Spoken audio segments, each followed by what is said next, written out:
Senador Valadares, talvez este seja o meu último discurso, um dos últimos discursos que faço no Senado Federal. Então, inicio solicitando a Vossa Excelência e o Ataídes que assume agora um pouco de tolerância com o tempo.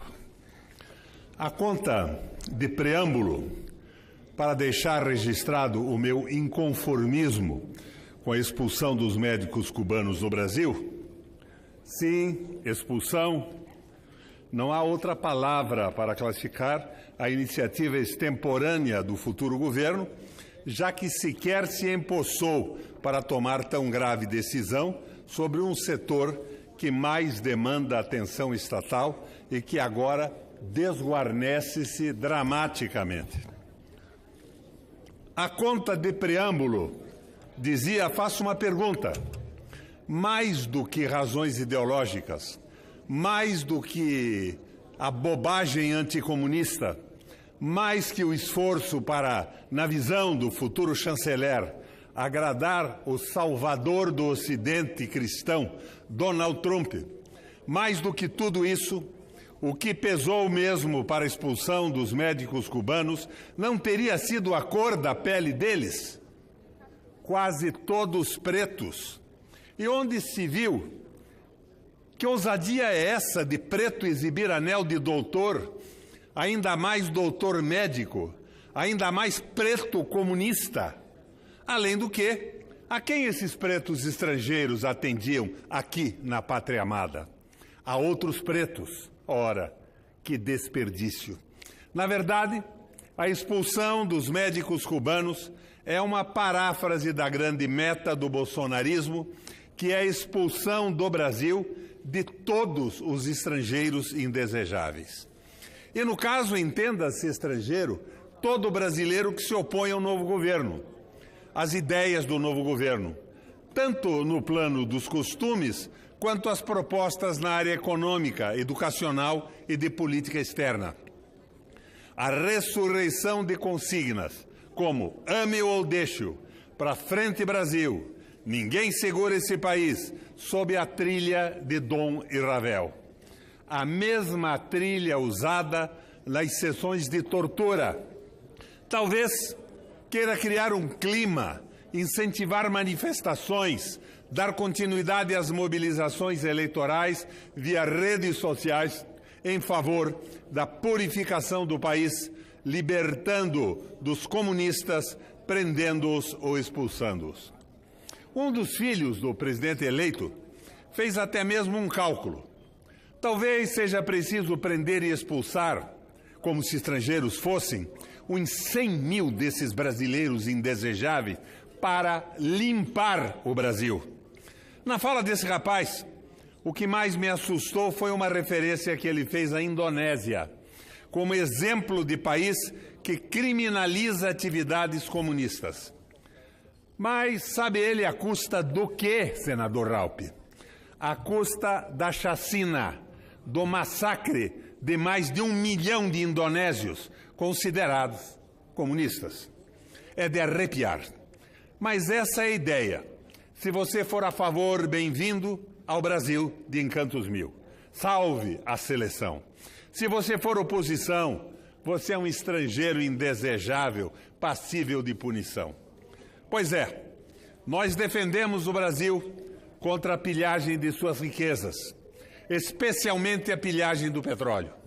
Nós que somos contra a privatização da Petrobras, da Eletrobras, que somos contra a entrega da base de Alcântara para os Estados Unidos, que somos contra a absorção da Embraer pela Boeing, que nos opomos à doação do nióbio e outros metais preciosos, que discordamos radicalmente da venda de terras para os estrangeiros, que somos contra a privatização da água, das florestas, do ar e do mar territorial. Nós que combatemos a desindustrialização do país, que lutamos pela ciência e pela tecnologia nacional. Nós somos os indesejáveis. Para eles, nós somos os estrangeiros. E quem são os brasileiros? Quem são os brasileiros, senador Paulo Rocha? Paulo Guedes, Castelo Branco, Roberto Campos Neto, Sérgio Moro, Onyx Lorenzoni, ou os indicados de Olavo de Carvalho, Ricardo Vélez Rodrigues e Ernesto Araújo? Ou seriam Pedro Guimarães e Rubens Novaes? Esses são os brasileiros? Feito o introito, vamos à missa. Senhoras e senhores senadores, brasileiros que nos acompanham pelo sistema de comunicação do Senado, encerra-se no dia 31 de janeiro o meu mandato de senador. Se fizesse uma retrospectiva do que foram estes 8 anos, não encontraria nada do que me arrependesse. Cumpri com honra, dedicação e brasilidade o mandato que os paranaenses me deram.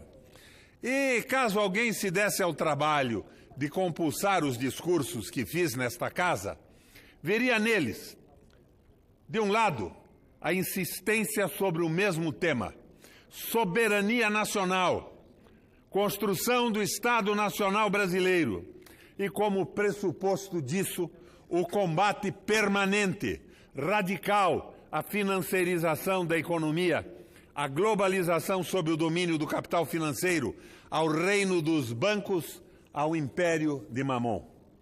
De outro, haveria de constatar a também insistente, radical defesa dos trabalhadores, de seus direitos, de suas conquistas civilizatórias, ao lado da defesa do capital produtivo nacional, em oposição aos sibaritas do mercado financeiro, de onde, aliás, procede toda a equipe econômica do próximo governo. Um parêntese. Temos à vista uma frente inusitada. Um bando de especuladores e de agiotas, ultraliberais entreguistas e traidores da pátria, ombro a ombro com as Forças Armadas. Eu até poderia estender a adesão da teologia da prosperidade de Edir Macedo, de R.R. Soares, de Malafaia, de Valdomiro Santiago, do impagável Agenor Duque e outros, ao neoliberalismo. Afinal, essas igrejas não seriam nada sem o jogo do mercado das ilusões capitalistas, sem os negócios dos milagres. Mas as Forças Armadas, aí não entendo mesmo. Fecho o parêntese.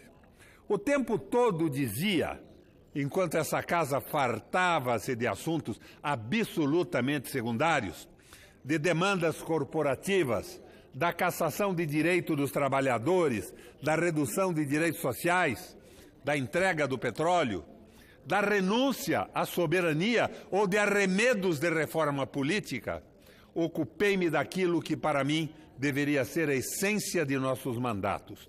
Um projeto para o Brasil, os fundamentos básicos para a construção do Brasil-nação, a contraposição entre Brasil, um país para os seus, e Brasil, um mercado para os outros.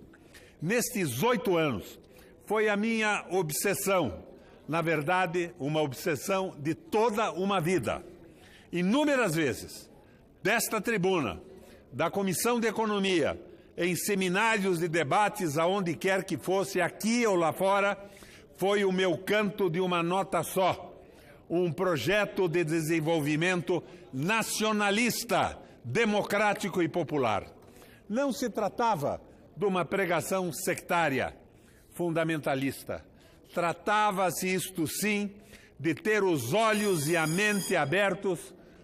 Presidente, eu peço, como insisti no início, tolerância, que talvez seja o meu último discurso na casa. Senador, querido senador Roberto Requião, nós temos vários oradores aí pela frente, mas vamos fazer então um acordo. Eu vou disponibilizar mais 6 minutos. Pode ser? Eu, quando pedi a palavra, presidente, eu perguntei à mesa se me concederia o tempo para terminar meu último discurso no plenário. Não sei o tamanho do discurso de Vossa Excelência. Vossa Excelência não estava na presidência, estava o senador Valadares. Vamos conceder mais 6 minutos. Eu acho muito pouco. Vai me interromper o discurso pela primeira vez na história do Senado da República. Mas vamos lá. Tratava-se, isto sim, de ter os olhos e a mente abertos para a realidade das coisas. Tratava-se de não se deixar cegar pela religiosidade, pelo dogmatismo, pelo preconceito ideológico dos liberais. Esta é a verdade, não existe nada mais ultramontano, primitivo, tosco que o neoliberalismo, ainda mais na sua leitura brasileira, que consegue reunir em um só embornal banqueiros, o alto escalão das Forças Armadas, os setores atrasados do agronegócio, representados pela ressurrecta UDR, os cruzados da luta contra a corrupção, os evangélicos da teoria da prosperidade, os barões da mídia, os moralistas tipo Alexandre Frota e Pastor Feliciano.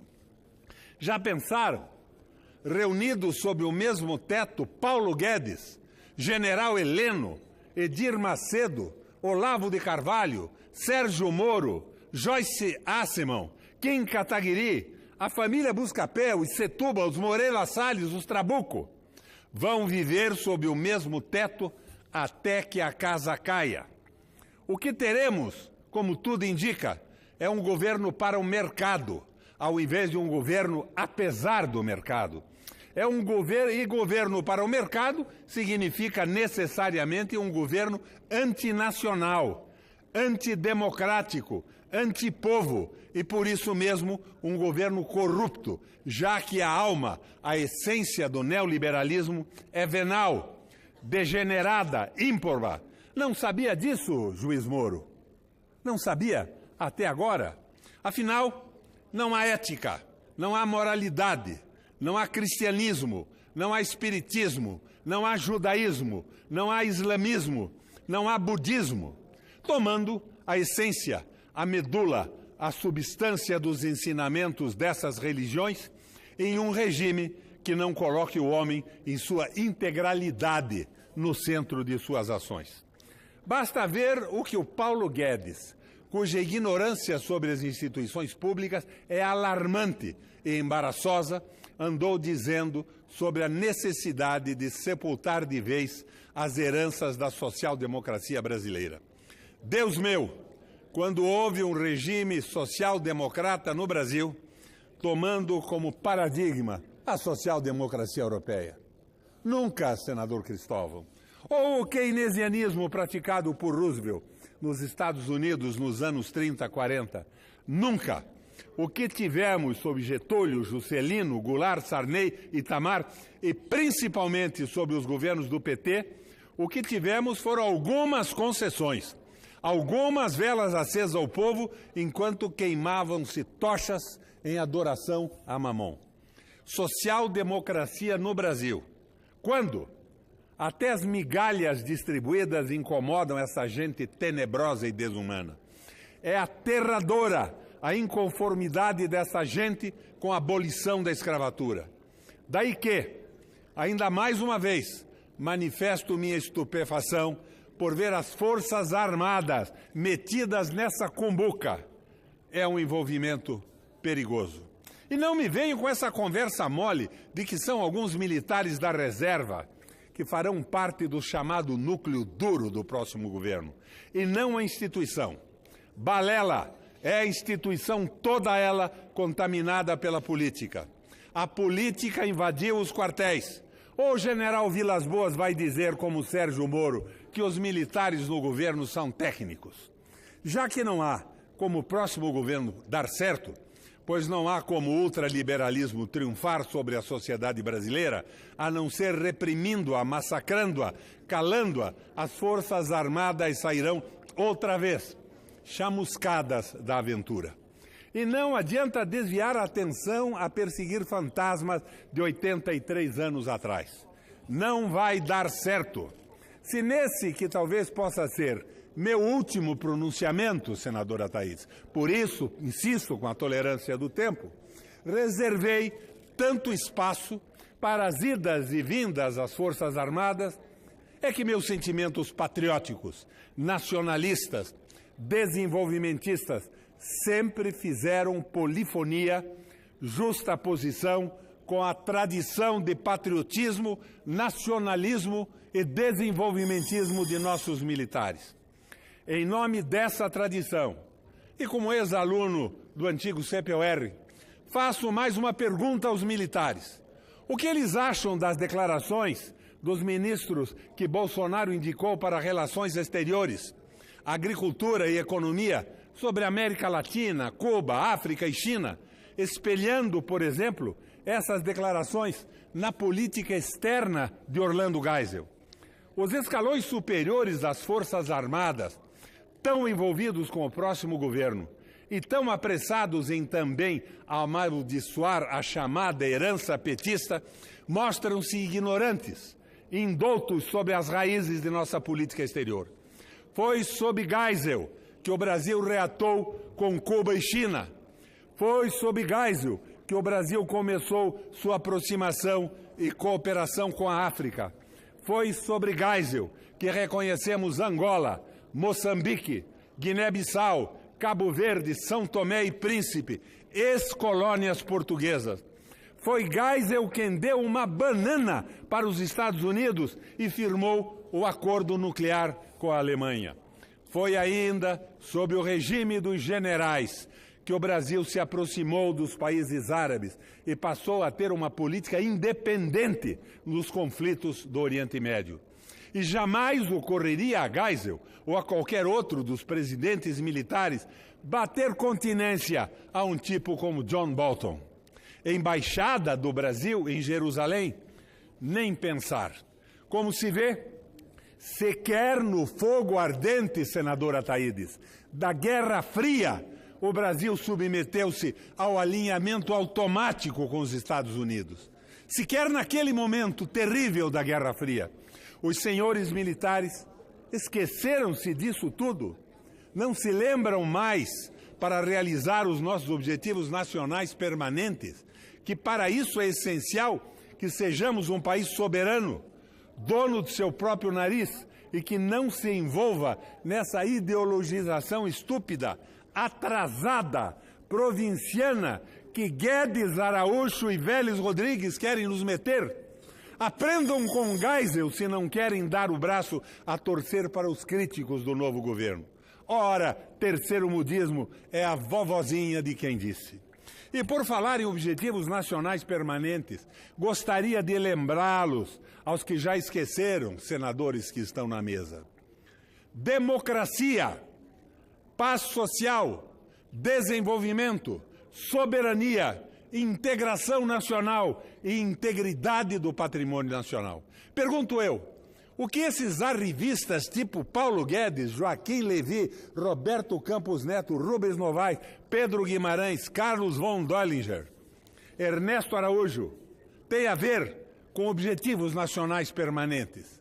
Senhores das Forças Armadas, a vocês eu me dirijo. Talvez para relembrar minha trajetória nesta casa, nesses 8 anos, tenha feito, senador Ataídes, uma digressão longa demais. É que pretendi refletir, espelhar as posições de toda uma vida nos tormentosos dias que se aproximam. Mas não me vejam como pessimista ou cético. Ninguém tem o direito de ser pessimista no Brasil. Não com um povo como o nosso, que há mais de 500 anos suporta as consequências que ter uma elite predadora, inculta, trapaceira, corrupta e venal lhe ocasiona, mas segue em frente. Daqui a algumas semanas encerra-se o meu mandato de senador. Não me recolho à vida privada. Não tenho também este direito. Enquanto respirar, viverei pelo Brasil, fiel, intransigentemente, fiel à utopia que me embala desde a meninice. O sonho de um país soberano, desenvolvido e bom para todos. Brasileiros, contem sempre comigo enquanto eu viver.